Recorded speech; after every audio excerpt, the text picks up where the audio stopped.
Opération Séduction à l'Université McGill. Ces militants distribuent l'équivalent de 3 000 $ en bitcoin pour en faire la promotion. C'était en 2015. Ces bitcoins valent aujourd'hui 40 000 $. Ils proviennent des poches de Francis Pouliot. J'ai décidé de jouer le tout pour le tout dans Bitcoin il y a à peu près 4 ans. Donc, j'ai pas de compte de banque. J'ai une carte de crédit, mais je ne possède pas d'argent de monnaie fiduciaire. Il n'a aucun dollar canadien, que des bitcoins. Une monnaie numérique non pas émise par un État, mais par un réseau d'ordinateurs. Tous peuvent participer à ce réseau, personne ne peut le contrôler. Ce qu'on veut, c'est changer la manière dont les gens conçoivent l'argent. Moi, je pense que c'est un changement de culture et un changement de paradigme.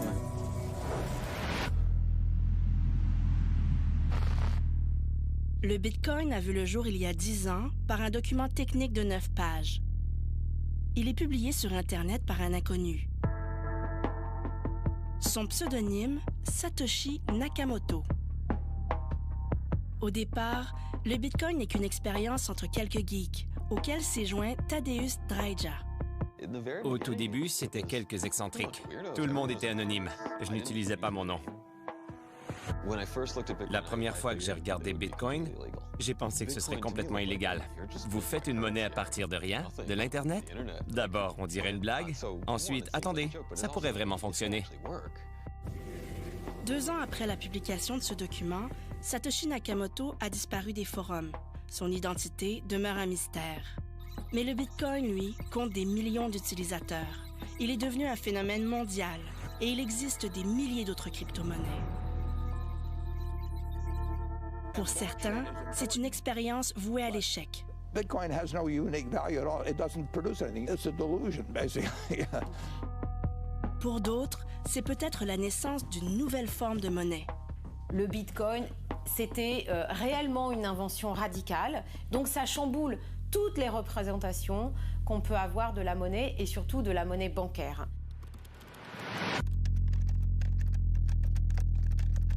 Le Bitcoin, c'est d'abord le rêve des cypherpunks. Un mouvement du début des années 90, des férus de cryptographie.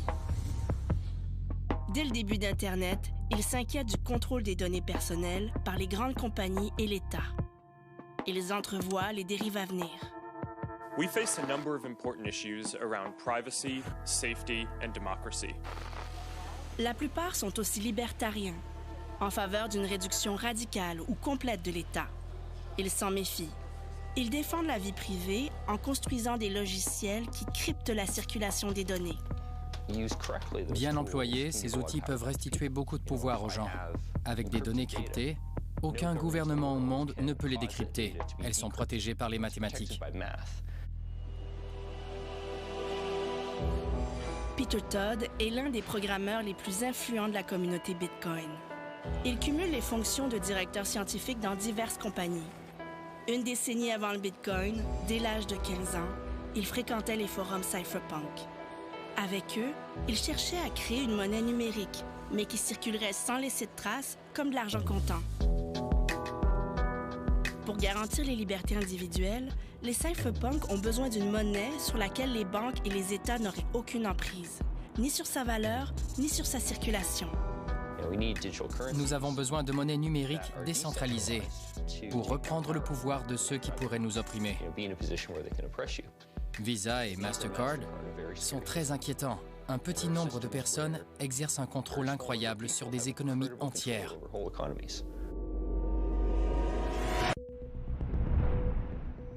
Lorsqu'on paie avec une carte de crédit, l'argent est retiré d'un compte et déposé dans un autre. Il faut jusqu'à 7 intermédiaires pour y parvenir. Chacun pouvant prélever des frais et amasser sur nous des informations personnelles. Satoshi Nakamoto remplace les intermédiaires et les banques centrales par un réseau d'ordinateurs. N'importe qui peut y participer. Quand un utilisateur transfère des bitcoins à un autre, il diffuse simplement un message avec l'adresse de son compte, celui du destinataire et le montant. Le tout est anonyme. Et signe la transaction avec une clé cryptographique que lui seul possède. Le réseau authentifie la signature et s'assure de la disponibilité des fonds. Puis, la transaction est ajoutée à un grand registre commun. Il contient toutes les transactions depuis la création de Bitcoin. Il est daté et immuable, car il est distribué sur le réseau qui le sécurise et le maintient à jour. C'est ce que Satoshi Nakamoto appelle la chaîne de blocs. C'est la preuve de la chronologie de toutes les transactions. Elle est publique, tous peuvent en tout temps vérifier son intégrité.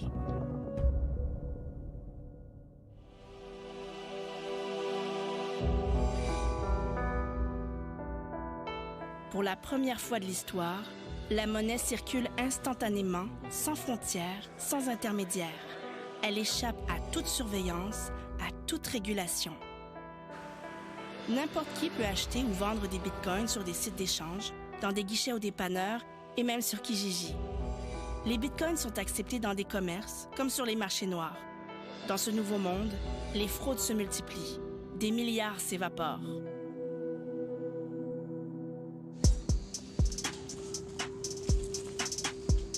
Odile Lakomski-Laguerre est une spécialiste des théories de la monnaie et bancaire. Pour elle, le Bitcoin est une rupture radicale avec ce monde bancaire consolidé dans le dernier siècle. Ça amène à repenser évidemment la question centrale de la nature de la monnaie. En gros, dans l'histoire des monnaies, on aurait eu plusieurs étapes. La monnaie métallique qui est restée une très très longue période en fonctionnement. Ensuite, la monnaie bancaire. Et puis, le Bitcoin ou les crypto-monnaies de façon générale pourraient être les monnaies du futur. Satoshi Nakamoto a aussi laissé un logiciel, celui qui aujourd'hui régit les ordinateurs du réseau Bitcoin. Il a rendu le code de ce logiciel public, ouvert. Ce code est à présent entre les mains de quelques centaines de programmeurs passionnés, des anarchistes, des libertariens, des indignés, parfois anonymes, souvent bénévoles. Ils sont responsables de la sécurité du Bitcoin et de son développement. Ça m'importe peu si le Bitcoin remplace toutes les monnaies fiduciaires. D'autres personnes y tiennent. Nous pouvons quand même collaborer au succès du Bitcoin, même si nos objectifs diffèrent. Aucun de ces programmeurs, seul, n'a les moyens de modifier le code, le fonctionnement du Bitcoin. Si je travaille chez PayPal et que je veux modifier PayPal, tout ce que j'ai à faire, c'est de convaincre quelques collègues. Je peux faire des changements sur un coup de tête. Avec Bitcoin, c'est le contraire. Chaque modification à Bitcoin, aussi petite soit-elle, doit faire consensus pour être adoptée. C'est le fruit de longs débats en ligne. La grande partie de la discussion, que ce soit sur les changements de fonctionnalité dans Bitcoin qu'on veut faire, les standards qu'on veut mettre en place pour l'économie, la revue de pair, tout ça, ça se fait sur les médias sociaux. En étant décentralisé, Bitcoin se construit pour résister contre les États. Il reste encore beaucoup d'éléments vulnérables en cas d'attaque à grande échelle. Ceci dit, c'est assez difficile de l'attaquer. Bitcoin est assez sécuritaire. À ce jour, personne n'a encore réussi à déjouer les mesures de sécurité de Bitcoin. Le réseau gère près de 100 milliards de dollars en capitalisation. Mais c'est peu en comparaison avec la capitalisation de l'or ou de l'ensemble de la masse monétaire. Tout l'argent de Francis Pouliot est sur ce micro-ordinateur. Il lui sert de coffre-fort. Aucune banque ne le protège en cas d'oubli de mot de passe ou de fraude. C'est un sentiment de liberté assez phénoménal qu'on a de savoir que en aucun cas, en aucune circonstance, est-ce que quelqu'un peut m'empêcher d'avoir accès à mon argent sans mon consentement. C'est temps de repartir avec le full monde. Francis Pouliot a fondé une entreprise qui construit des logiciels pour accroître l'utilisation du Bitcoin. Comme ce site qui permet de payer ses factures en Bitcoin, taxes, impôts, comptes d'électricité. Les employés ici sont rémunérés en Bitcoin et travaillent à réaliser les idéaux cypherpunk. Les Bitcoins, c'est considéré par la plupart de ses participants comme notre dernière chance. Notre dernière chance d'avoir un système monétaire et financier qui soit alternatif à celui des banques centrales et alternatif à celui des réseaux centralisés d'Internet. Durant la majeure partie de l'histoire, la confiance envers les monnaies a été garantie par les puissances et les États. On a confiance dans la monnaie parce que on sait que même si le système bancaire est en difficulté, les États sont quand même derrière pour assurer la pérennité des systèmes de paiement. On l'a vu à l'occasion des différentes crises et notamment de la dernière crise de 2008. Or, pour le Bitcoin, il n'y a aucun filet. Un bug informatique, une perte de foi des utilisateurs, n'importe quoi pourrait réduire le Bitcoin à une simple succession de 1 et de 0. L'unité Bitcoin dans le réseau ne vaut absolument rien à moins que je la valorise. Quand tu choisis de mettre ta richesse en Bitcoin, tu fais un pari. Et tu fais un pari que les autres vont aussi spontanément décider de mettre leur argent dans Bitcoin. Pour bâtir cette confiance, ce qu'il propose, c'est de conférer numériquement au Bitcoin certaines des propriétés de l'or. Le Bitcoin aspire à devenir l'or numérique, l'or du nouveau millénaire.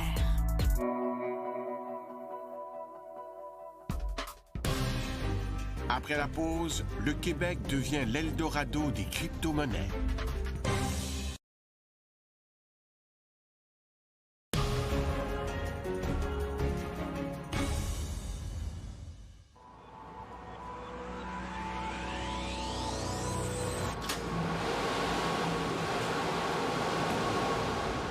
Ces milliers de processeurs sont en train d'authentifier les transactions de Bitcoin, jour et nuit, sans arrêt.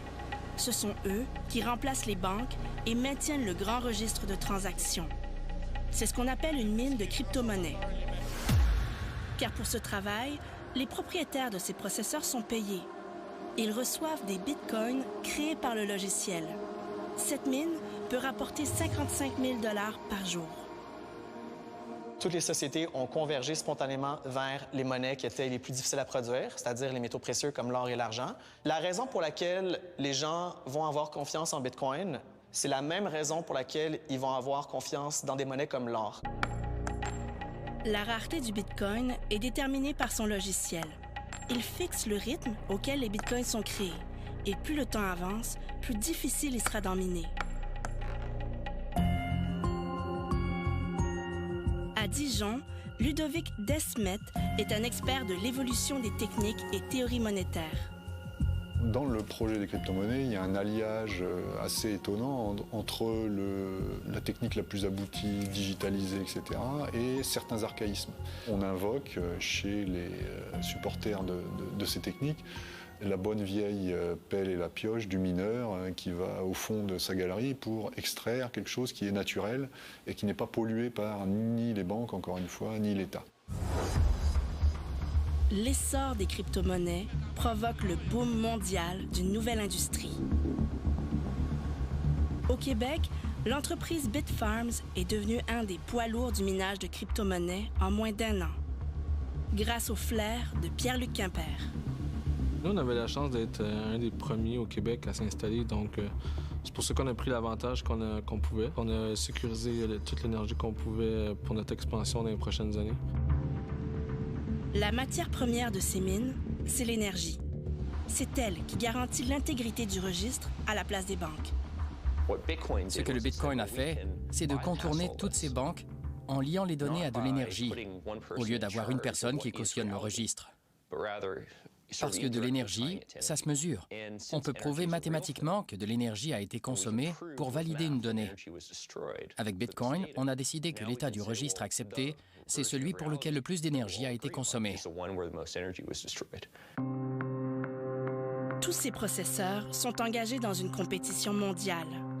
Toutes les 10 minutes, un nouveau bloc de transaction est en jeu. Les processeurs s'affrontent.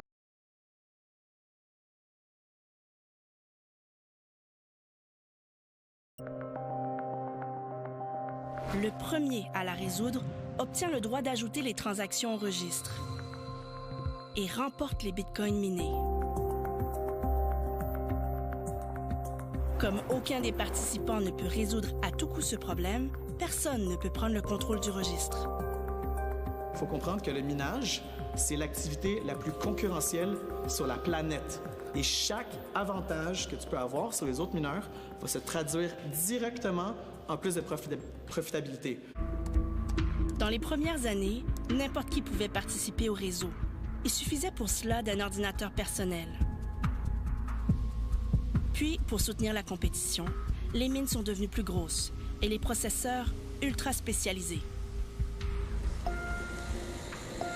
L'économiste néerlandais Alex de Vries est un des premiers à s'être penché sur la consommation énergétique du Bitcoin.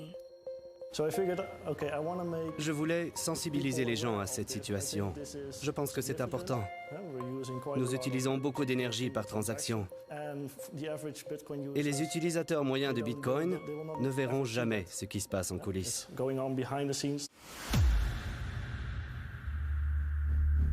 Une transaction demande au moins autant d'énergie que la consommation quotidienne de 14 maisons nord-américaines. Tout le réseau Bitcoin consomme au minimum 42 TWh par année. Plus de 5 fois la consommation de Google. En ce moment, ça n'a aucun sens d'ajouter à ce monde une dépense d'0,5% de la consommation mondiale d'électricité. Car si l'usage du Bitcoin augmente, cette consommation aussi. C'est la mauvaise voie. Beaucoup de ces mineurs étaient en Chine, attirés par les bas prix de l'électricité. Mais en 2017, le gouvernement chinois leur a fermé ses portes, invoquant les risques financiers potentiels et la demande énergétique excessive. Au même moment, la valeur du Bitcoin culmine à plus de 25 000 $. Tout le monde veut miner des Bitcoins et cherche davantage d'énergie. Le Québec devient l'Eldorado des crypto-monnaies. Ce qui attire les mineurs, c'est le tarif de l'électricité, parmi les plus bas du monde, un climat froid qui réduit les dépenses de climatisation et surtout d'importants surplus énergétiques récurrents. Au début, on avait quelques dizaines de demandes. En quelques mois, on a atteint plus de 300 entreprises qui nous ont contactés pour opérer au Québec. On n'a jamais vu une seule industrie arriver aussi rapidement avec une demande aussi massive. C'est vraiment sans précédent dans l'histoire d'Hydro-Québec. Ces demandes totalisent 18 000 mégawatts en puissance. L'ensemble du réseau d'Hydro-Québec peut fournir 37 000 mégawatts. Des barrages et centrales bâtis en un siècle. C'est impossible pour nous de dire qu'on va brancher tous les joueurs du marché du Bitcoin mondial ou des autres crypto-monnaies également au Québec. C'est assez impressionnant quand même, juste... Les municipalités aussi ont été submergées par les demandes. À Farnham, une seule mine accapare une part importante de l'approvisionnement électrique. On parle de 10 MW seulement pour l'entreprise ici, ce qui est énorme, sur 18 MW à Farnham. Donc, c'est une entreprise qui se veut une entreprise un peu du futur, si on peut dire. Et moi, qui est environnementaliste, je trouve que c'est un recul au niveau de la dépense énergétique. En un an, 5 mines de crypto-monnaies se sont installées dans la région. Il est interdit d'implanter un nouveau centre de traitement de... La MRC de Brome-Missisquoi a choisi de suspendre l'accueil de nouvelles installations. Il y a des endroits que ça va être doublé pour la circulation. Mais pour Sherbrooke, c'est une occasion en or. Ici, dans l'ancienne usine de bâtons de hockey Sherwood, Bitfarms développe d'immenses mines, 10 fois la taille de celle de Farnham. Un revenu potentiel pour la municipalité de 40 millions de dollars par année. C'est vraiment un gros projet qui s'en vient ici à Sherbrooke. On va se positionner en tant qu'un des leaders mondiaux, c'est sûr. Pour Hydro-Québec aussi, c'est la possibilité de convertir l'eau en argent. Même s'il y a lieu de penser qu'une part des demandes ne sont pas sérieuses, les demandes surpassent de beaucoup la puissance disponible. En mars 2018, le gouvernement du Québec impose un moratoire sur l'industrie. Tous les nouveaux projets de la province sont en suspens. On veut garder de la capacité pour le développement économique au Québec pour d'autres industries. Ça ne serait pas responsable de notre part de le donner à une seule industrie. Les villes de Matane, Thetford Mines et Bécomo sont en attente. Elles ont des occasions de faire revivre des bâtiments abandonnés par les industries passées et elles craignent de les manquer. Les opportunités pour Bécomo, c'est majeur. Pourquoi pas maximiser les installations? Pourquoi pas créer des emplois dans un territoire qui en a grand besoin, une ville qui se dévitalise depuis plusieurs années, puis relancer l'économie de la Côte-Nord? Mais depuis le moratoire, la situation change. Le cours du Bitcoin est en chute libre. Au point où presque partout au monde, le coût en électricité pour miner un Bitcoin dépasse sa valeur. les mines ferment massivement. Cette volatilité est la conséquence d'avoir une monnaie entièrement soumise aux demandes du marché, sans banque centrale pour ajuster la quantité de monnaie en circulation. Quand tu as une offre qui croît de manière aveugle, selon un programme informatique, versus une demande qui va fluctuer à raison d'une multitude de facteurs, dont des facteurs même socio-économiques, ben, tu vas avoir des problèmes de volatilité pour ta monnaie. Hendrix Vachon a déjà été désigné meilleur prévisionniste du marché des monnaies selon l'agence Bloomberg. Mais lorsqu'on l'interroge sur l'avenir du Bitcoin, il est sans réponse. Il s'agit que tout le monde parle de Bitcoin, puis ça pourrait être assez pour donner un élan pour qu'il y en ait qui en achètent, versus si on a peur tout le monde, puis qu'on dit « Ah, ben, le Bitcoin a perdu beaucoup depuis le début de l'année », ou il y a eu de la fraude, il y a telle personne qui a perdu de l'argent. Bien là, les gens s'en débarrassent, puis la valeur s'écroule. Puis c'est pas appuyé sur des notions économiques, là, rien. C'est une question de feeling, là. Tant que la valeur du Bitcoin varie de jour en jour, il est condamné à être un objet de spéculation, estiment plusieurs économistes. Je ne pense pas qu'on puisse bâtir un système de paiement qui inclurait des millions de personnes sans gestion de cette offre de monnaie. C'est-à-dire que, et c'est ça, il me semble, une des grandes leçons de l'histoire monétaire, il a fallu à un moment donné qu'on mette quelqu'un aux commandes du système. L'espoir est que, comme pour l'or, la valeur du Bitcoin se stabilise avec le temps. Mais pour plusieurs, le Bitcoin n'est qu'un début. Une première ébauche de la crypto-monnaie du futur. Après la pause, au-delà du Bitcoin, les promesses des chaînes de blocs.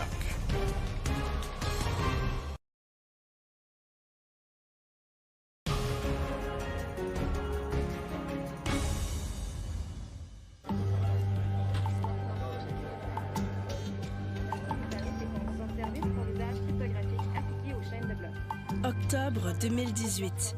À la Régie de l'énergie, la salle est comble. À ses audiences, l'avenir du minage de crypto-monnaies au Québec est en jeu.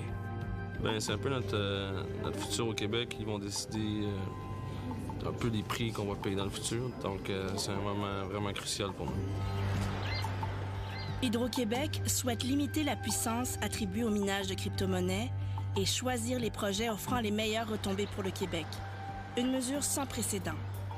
Déjà, avec ce qu'on propose présentement, qui ferait que les cryptos auraient environ 670 MW au total au Québec, ils deviendraient du jour au lendemain une des plus grosses industries en termes de consommation électrique au Québec. Bitfarms, représenté par Maître Pierre-Olivier Charlebois. Cette limitation suscite grogne et inquiétude. Sont réunis ici des élus, des entrepreneurs, des propriétaires de barrages. Ils souhaitent débloquer davantage d'énergie au plus bas prix possible. Ils font valoir qu'au-delà des crypto-monnaies, l'innovation technologique derrière le Bitcoin, les chaînes de blocs sont prometteuses et que le Québec doit se positionner rapidement comme un leader dans le domaine. Grâce aux tarifs actuels, c'est grâce à ça qu'on va pouvoir investir en R&D, en recherche et en développement, puis innover pour pouvoir se démarquer, là, pour pouvoir avoir des applications concrètes de la blockchain. Est-ce que la technologie qui est derrière les crypto-monnaies va révolutionner nos vies? Car pour plusieurs, la chaîne de blocs est une révolution. Et elle laisse présager un nouveau monde où on pourrait s'auto-organiser. Ces promesses sont immenses. That will fundamentally change how we exchange value. Pour toutes les industries. We are entering a new era. Ce serait le prochain Internet.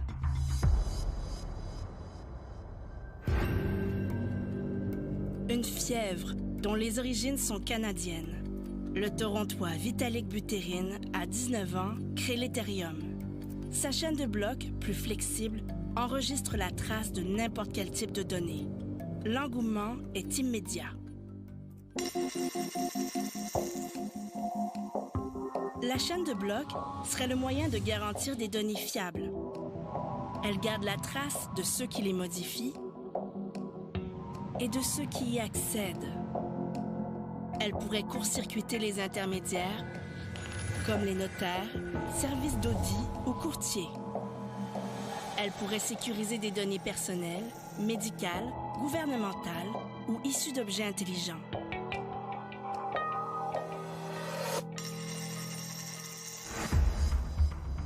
Un exemple, le port de Montréal, la porte d'entrée de la marchandise de l'Est du Canada. On teste ici un des projets de chaîne de blocs les plus aboutis au monde, mené par deux géants, IBM et Maersk. Un projet pilote réunissant 90 organisations, des ports internationaux et des autorités douanières, dont celle du Canada.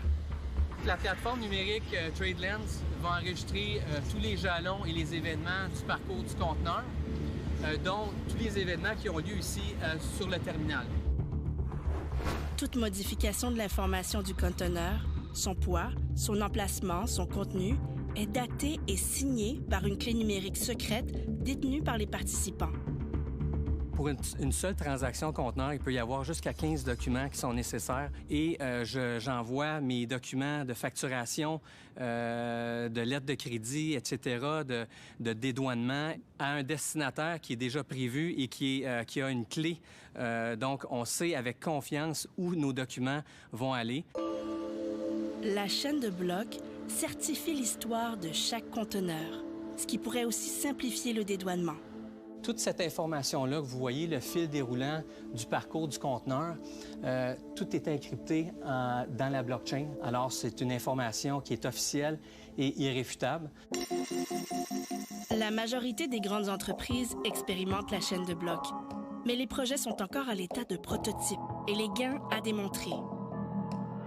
Selon une récente enquête, 90% de ces essais n'aboutiront pas. Kai Wenzhang se consacre au développement des chaînes de blocs. Il faut donc modérer nos attentes. Et pour nous, en tant que chercheurs, ce qui est important, c'est vraiment faire l'analyse rigoureuse, vraiment comprendre spécifiquement dans quel cas d'utilisation, quelle est vraiment la portée de la technologie elle-même. Aussi, la plupart de ces nouvelles chaînes de blocs seraient maintenues non pas par un réseau public ouvert à tous comme pour le Bitcoin, mais par des réseaux restreints de participants connus. Elles ne nécessiteraient donc pas forcément beaucoup d'énergie. Donc, on parle beaucoup de blockchain, de qu'est-ce qu'on va être en mesure de faire avec ça, comment ça pourra révolutionner un certain nombre d'industries. La blockchain comme telle, aujourd'hui, la demande, c'est majoritairement, à plus de 90 % le minage de crypto-monnaies. Pour le moment, la principale application des chaînes de blocs, ce sont les crypto-monnaies. Au Salon de la crypto à Montréal, se réunissent les passionnés et les nouveaux joueurs de cette industrie naissante. N'importe qui peut, à présent, en quelques instants, créer une crypto-monnaie et la vendre. Il en existe des milliers.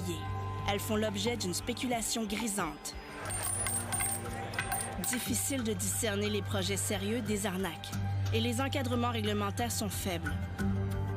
Le site Deadcoins recense à ce jour près de 1000 crypto-monnaies disparues.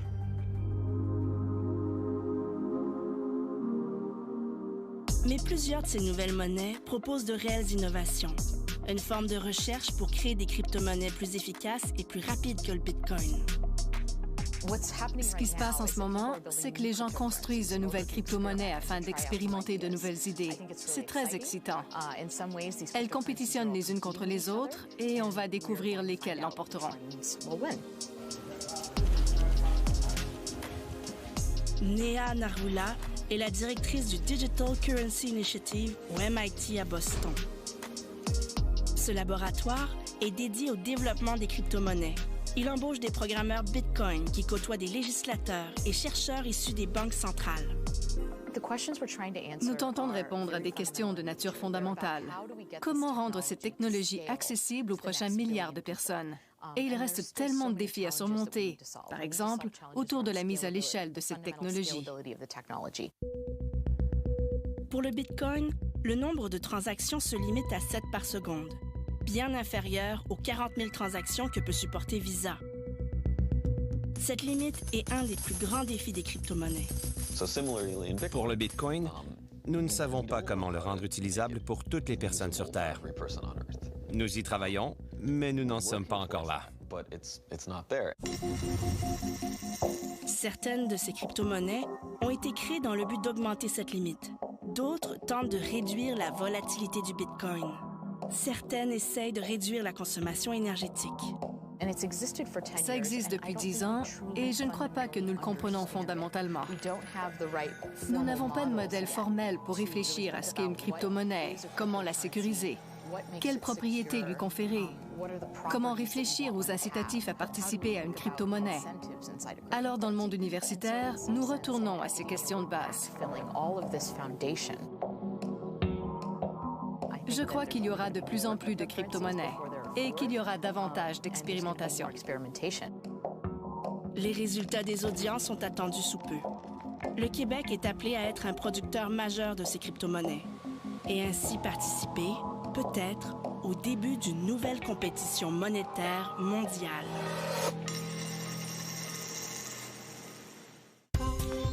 Après la pause, crypto-monnaie et banque. La pression monte.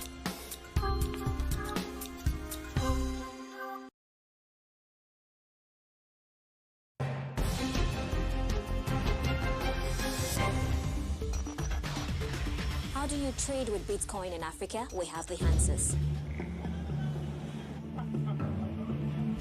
Même s'il est encore marginal, l'usage du Bitcoin est en augmentation dans les pays où l'inflation est chronique. Certains pays africains, de même que l'Iran, l'Argentine, le Chili, la Colombie. Au Venezuela, l'inflation a atteint 1 million de % en 2018. La valeur du bolivar fond à grande vitesse. La population est appauvrie, désespérée. Il est difficile et cher de mettre la main sur de l'argent américain. Pour plusieurs, le Bitcoin est devenu le moyen de protéger leurs épargnes de l'hyperinflation. Il a permis à la famille Di Bartolomeo d'épargner, de quitter le Venezuela et de refaire leur vie. Quand j'ai commencé à voir que Bitcoin offrait un chemin vers la liberté, j'ai tout arrêté pour me consacrer au minage. Dani, comment? Mira, Mauricio habite à présent à Toronto, ses frères et ses parents à Madrid. Peut-être que le Bitcoin n'est pas parfait et qu'il ne peut pas remplacer une devise acceptée par votre gouvernement, mais il protège votre richesse. C'est une bouée de sauvetage. C'est un des seuls moyens d'économiser.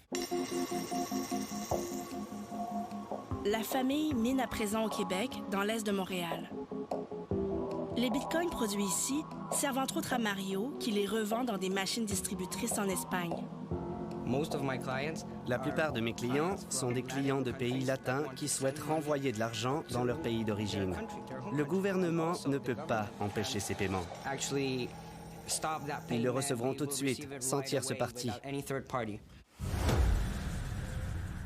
Le Bitcoin sert aussi à échapper aux mesures punitives du gouvernement russe, à la surveillance du contrôle monétaire en Chine, à ceux qui ne font pas confiance à leur gouvernement autoritaire. Les crypto-monnaies transforment aussi le monde criminel. Dans les ordinateurs, une nouvelle forme de virus informatique prend en otage les données. En échange, des hackers demandent des bitcoins. Au Canada, ils ont paralysé des entreprises, des hôpitaux, des villes. Mourad Debabi est un expert en cybercriminalité. Son laboratoire traque les logiciels malveillants depuis plus d'une décennie et développe des outils pour retracer les malfaiteurs. Vu qu'elle procure un certain niveau d'anonymat supérieur aux voies traditionnelles, j'imagine qu'il y aura une croissance à cet égard de l'utilisation des crypto-monnaies dans des activités de cybercriminalité ou des activités illicites, crimes organisés et autres types d'activités. Les crypto-monnaies ont permis l'apparition de marchés noirs en ligne d'importance. Des groupes terroristes ont tenté des campagnes de financement en Bitcoin. Selon les études, la proportion de Bitcoin employée à des fins illégales varie. Certaines la chiffrent à 1% et d'autres à 44%. Le 1%, c'était une borne inférieure, le 44% était une borne supérieure, donc la vérité, elle est entre les deux. Je dirais peut-être de l'ordre de 20%. Pour le monde bancaire, les crypto-monnaies ne représentent pas encore une menace d'importance, mais la pression se fait sentir. La directrice du Fonds monétaire international, Christine Lagarde, alerte les banques centrales. Why might citizens hold virtual currencies rather than those physical dollars, physical euros or physical sterlings? Because it may one day be easier and safer than obtaining paper bills, especially in remote regions. So in many ways, virtual currencies might just give existing currencies and monetary policy a run for their money. À Ottawa, à la Banque centrale du Canada, des économistes et des chercheurs surveillent les crypto-monnaies. Ils étudient leur potentiel et leur utilisation au pays sous la supervision de la première sous-gouverneure, Caroline Wilkins. Si jamais beaucoup de monde utilisait le Bitcoin et pas le dollar canadien, on aurait un problème comme une banque centrale à avoir une politique monétaire domestique qu'on pourrait contrôler. Et ce serait un problème. La Banque centrale expérimente avec les technologies du Bitcoin afin de tenter de faciliter les paiements interbancaires et sur les marchés boursiers. Depuis 10 ans, on surveille le Bitcoin et l'argent numérique. Ils sont assez intéressants car ils ont le potentiel de réinventer fondamentalement la façon dont l'argent circule dans ce pays. La Banque du Canada a été une pionnière. La majorité des grandes banques centrales ont ensuite emboîté le pas. L'invention a démarré quelque chose qui va mener à un changement dans le système. On va encore avoir certains intermédiaires, c'est sûr, et probablement des banques, mais les joueurs, les participants vont changer et j'espère que ça va mener à des changements de plus d'efficacité. Pendant ce temps, les défenseurs des crypto-monnaies bâtissent ce nouveau monde monétaire et construisent des services, des applications. Mais, à certains égards, ce système parallèle ressemble de plus en plus au vieux monde bancaire. Je suis assez persuadée que l'écosystème Bitcoin finira par recréer des intermédiaires ou des formes de centralisation. Quelques sites contrôlent la majorité des échanges de crypto-monnaies. D'autres permettent d'héberger les crypto-monnaies et font des prêts, comme des banques. Regardez à quel point la plupart d'entre eux sont distribués. C'est presque le contraire de la vision originale du Bitcoin. Par exemple, 3 ou 4 entreprises de minage contrôlent à peu près tout le réseau. Alors en quoi est-ce différent que d'avoir 3 ou 4 banques qui contrôlent un réseau? C'est presque identique.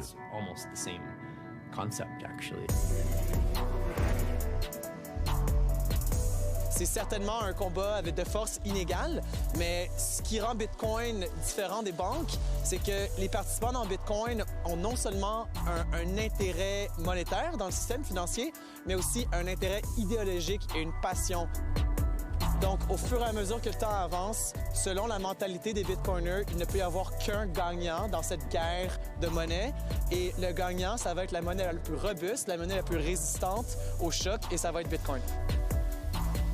Moi, personnellement, je serais content si Bitcoin n'est jamais adopté à grande échelle.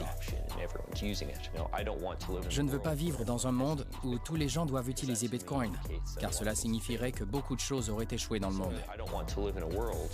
De la même manière que je ne veux pas vivre où il est essentiel de cacher son identité.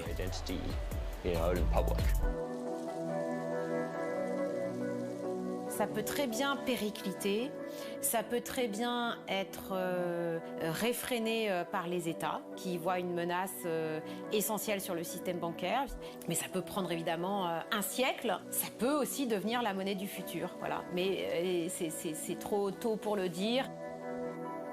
En attendant, les deux mondes coexistent.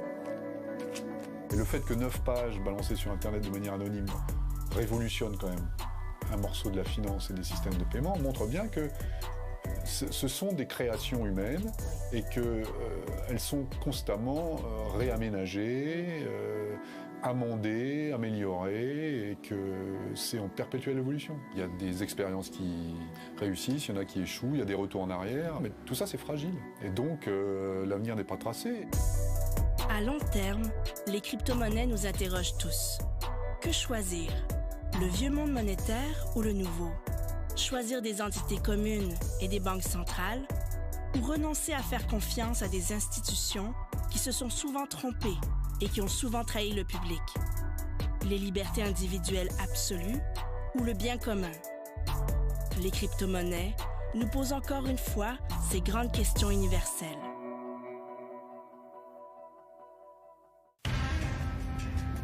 Après la pause, le vélo équitable. Un aperçu.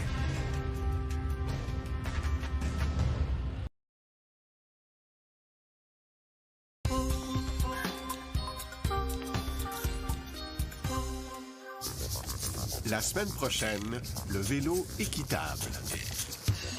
Dans la métropole, un trajet à bicyclette peut se transformer en parcours du combattant. En selle dans la circulation, les cyclistes s'exposent à la pollution, au bruit, au danger.